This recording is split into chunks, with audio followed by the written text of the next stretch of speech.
샬롬. 오늘 레위기의 말씀을 통해 진실된 예배자로서의 정신을 회복하는 시간이 되기를 간절히 소망합니다.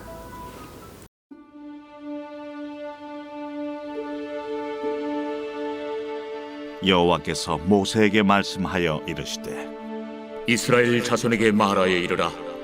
누구든지 여호와의 계명 중 하나라도 그릇 범하였으되 만일 기름 부음을 받은 제사장이 범죄하여 백성의 허물이 되었으면 그가 범한 죄로 말미암아 흠없는 수송아지로 속죄 제물을 삼아 여호와께 드릴지니 그 수송아지를 회막문 여호와 앞으로 끌어다가 그 수송아지의 머리에 안수하고 그것을 여호와 앞에서 잡을 것이요 기름 부음을 받은 제사장은 그 수송아지의 피를 가지고 회막에 들어가서 그 제사장이 손가락에 그 피를 찍어 여호와 앞 곧 성소의 휘장 앞에 7번 뿌릴 것이며 제사장은 또 그 피를 여호와 앞 곧 회막 안 향단 뿔들에 바르고 그 송아지의 피 전부를 회막문 앞 번제단 밑에 쏟을 것이며 또 그 속죄 제물이 된 수송아지의 모든 기름을 떼어낼지니 곧 내장에 덮인 기름과 내장에 붙은 모든 기름과 두 콩팥과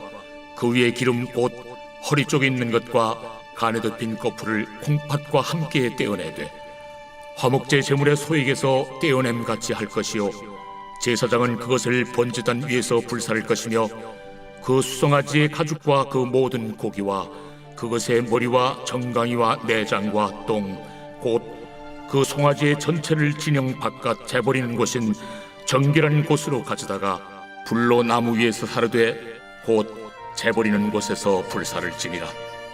만일 이스라엘 온 회중이 여호와의 계명 중 하나라도 부지 중에 범하여 허물이 있으나 스스로 깨닫지 못하다가 그 범한 죄를 깨달으면 회중은 수송아지를 속죄죄로 드릴지니 그것을 회막 앞으로 끌어다가 회중의 장로들이 여호와 앞에서 그 수송아지 머리에 안수하고 그것을 여호와 앞에서 잡을 것이요 기름 부음을 받은 제사장은 그 수송아지의 피를 가지고 회막에 들어가서 그 제사장이 손가락으로 그 피를 찍어 여호와 앞 휘장 앞에 7번 뿌릴 것이며 또 그 피로 회막 안 여호와 앞에 있는 제단 뿔들에 바르고 그 피 전부는 회막문 앞 번제단 밑에 쏟을 것이며 그것의 기름은 다 떼어 제단 위에서 불사르되 그 송아지를 속죄죄의 수송아지에게 한 것 같이 할지며 제사장이 그것으로 회중을 위하여 속죄한즉 그들이 사함을 받으리라. 그는 그 수송아지를 진영 밖으로 가져다가 첫 번 수송아지를 사람같이 불사를 지니 이는 회중의 속죄의 죄니라. 만일 족장이 그의 하나님 여호와의 계명 중 하나라도 부지 중에 범하여 허물이 있었는데 그가 범한 죄를 누가 그에게 깨우쳐주면 그는 흠없는 순념소를 예물로 가져다가 그 순념소의 머리에 안수하고 여호와 앞 번제물을 잡는 곳에서 잡을지니 이는 속죄제라.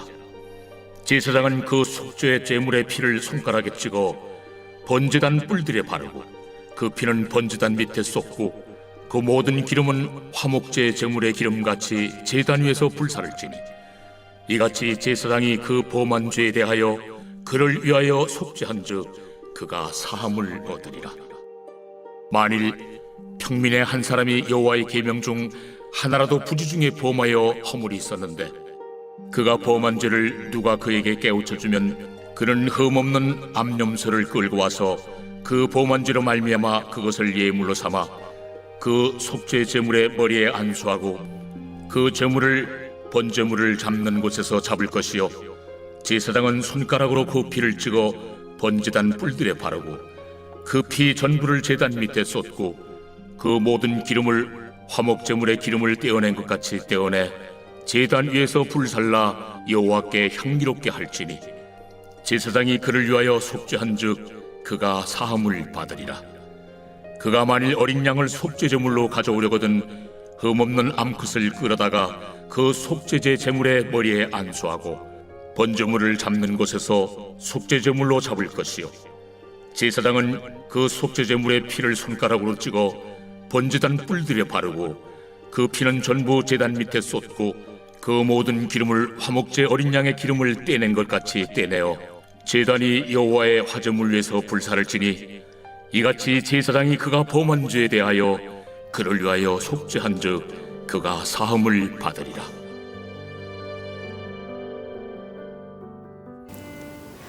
오늘 본문은 속죄제에 대하여 말씀하고 있는 내용입니다.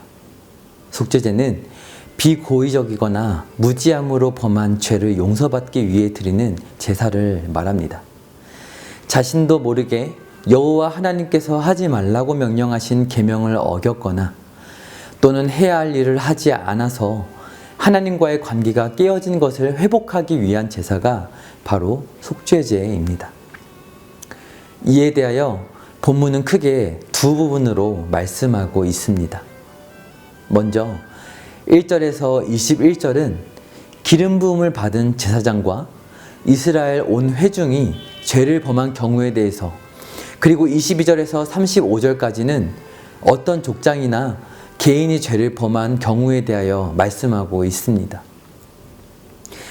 여기서 어떤 기준이 보이시나요? 바로 죄를 범한 사람의 신분입니다. 속죄제는 다른 제사들과 다르게 신분에 따라 바쳐져야 할 동물의 종류가 다릅니다. 또한 제사장이 제물의 피를 어떻게 처리하는지도 다르죠. 제사장이나 온 회중이 범죄하였을 때, 혹은 어떤 족장이나 개인이 범죄하였을 때 공통적으로 해야 할 절차가 있었습니다. 그것은 범죄한 당사자가 직접 제물을 잡고 해체하는 것이었습니다. 그리고 제사장이 그 제물을 번제로 드린 후 제물의 피를 제단의 뿔에 바르는 것이었습니다. 이렇게 함으로써 죄의 끝은 사망이라는 것을 알고 하나님께 나아갈 때에만 영원한 생명이 있다는 진리를 깨닫게 하신 것이죠. 그러므로 오늘 우리는 어리석은 자와 같이 죄에 머무는 것이 아니라 생명이 하나님께 나아가야 할 것입니다.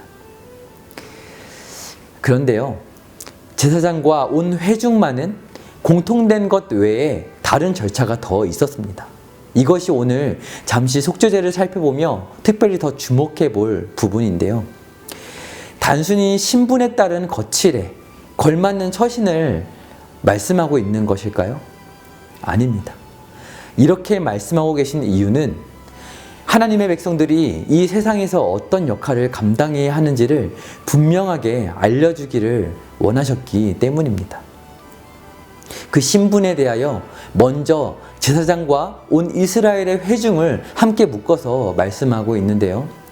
3절의 말씀을 보시면 제사장에 대하여 말씀하고 있습니다. 주목해 보아야 할 부분이 있는데 바로 이 대목입니다.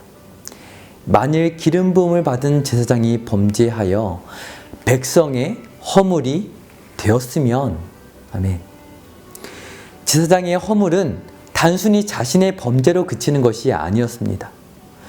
제사장의 허물은 곧 백성의 허물이 된다고 말씀하고 있습니다. 왜일까요? 제사장은 장차올 메시아의 그림자로서 하나님 앞에서 모든 백성의 죄를 사하여 달라고 간구할 수 있는 특권을 받았기 때문입니다. 그러한 특권에는 무거운 책임이 뒤따르게 마련이죠. 만일 제사장이 범죄하여 하나님께 나아갈 수 없게 된다면 모든 백성은 죄사함을 받을 수 없게 되는 것입니다. 그렇기에 제사장은 가장 값비싼 제물을 드려야 했습니다. 그리고 제물의 피를 성소 안까지 가지고 들어가서 휘장 앞쪽에 피를 7번 뿌려야 했습니다. 그 휘장은 여호와 하나님의 임재가 있는 지성소의 입구이지요. 무슨 말일까요? 1년에 한 번만 대속죄일에 지성소에 들어가 이스라엘의 죄를 대속해야 했는데 그만큼 심각한 범죄가 바로 제사장의 범죄라는 것을 알려주고 계신 것입니다. 그런데 여기서 중요한 것은 이러한 책임의 엄중함이 제사장뿐 아니라 온 이스라엘 회중에게도 동일하게 적용된다는 것입니다. 이스라엘 온 회중이 범죄하였을 때에도 똑같이 가장 값비싼 제물을 드려야 했고 성소 안에 휘장의 피를 뿌려야 했습니다. 이것을 통해 무엇을 알려주고 계신 것일까요? 바로 이스라엘 백성은 온 열방을 향해 부름받은 제사장 백성이라는 사실입니다. 베드로전서 2장 9절은 오늘날 신약의 성도인 우리에게 이렇게 말씀합니다. 너희는 택하신 족속이요 왕같은 제사장들이요 우리는 먼저 구원받아 빚진 자로서 세상에 하나님의 아름답고 놀라운 구원의 소식을 전하며 열방을 섬길 자들로 부름받았습니다. 이 정체성을 가지고 우리는 하나님을 예배하고 세상을 향해 나아갈 책임을 받은 자들입니다. 그렇다면 구체적으로 어떻게 우리가 살아가야 할까요? 함께 13절과 14절의 말씀을 보겠습니다. 말씀을 보시면 부지 중에 범한 죄를 깨닫게 되었을 때 속죄를 죄를 드리라고 말씀합니다. 죄를 깨닫는 것. 하나님 다 아시고 상황도 변하는 것이 없는데 고작 사람의 마음 안에서 죄를 깨닫게 되는 것이 별일인가 싶습니다. 그러나 우리의 마음 안에서 죄를 깨닫게 된다는 것은 참 중요합니다. 그래서 하나님은 우리가 죄를 깨닫기까지 우리 마음 안에서 우리가 상황을 통해 깨닫기를 촉구하고 계신 것입니다. 왜 그럴까요? 우리가 그 과정 속에서 내가 이토록 무지하구나 하고 깨닫게 되며 겸손을 배우게 되기 때문입니다. 사도 바울은 로마 교회에 편지를 보내었을 때 성도가 우상의 제물을 먹어도 되는가에 대한 질문을 다루면서 이렇게 답하였습니다. 만물이 다 깨끗하되 거리낌으로 먹는 사람에게는 악한 것이라. 믿음을 따라 하지 아니하는 것은 다 죄니라. 음식으로 말미암아 내 형제가 근심하게 되면 이는 내가 사랑으로 행하지 아니함이라. 그리스도께서 대신하여 죽으신 형제를 내 음식으로 망하게 하지 말라. 아멘.